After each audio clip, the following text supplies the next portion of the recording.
Yeah. Hi, we're here today over at Dyke Leonard's house, and I kind of wanted to come back by this project. We're here to take a look at a water fill valve and another valve on the project, but we hadn't been here in a little while, so I thought I'd come back by and actually just share a little video of this project. And it's really calm and serene. It's the project that Ponderific designed, the entire project, and installed the boulders in here and the lighting, and came up with a happy design that our customer liked for the vegetation.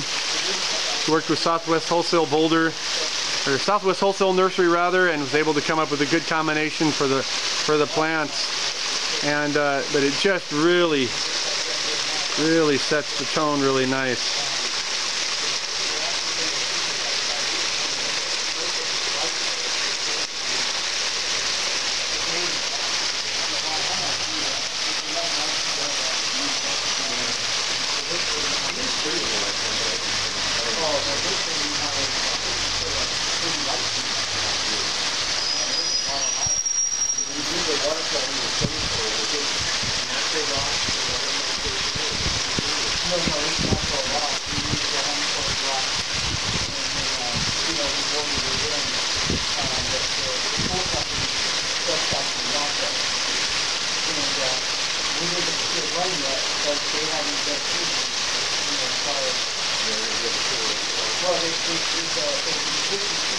This project is located in Beaumont, California, in the Solera development, and I just want to thank my customer again for allowing us to come in, and wanted to share this project and let you guys enjoy it, because it really is it's fun. This was built about 6 years ago, but it's really aged really nicely now that the vegetation is all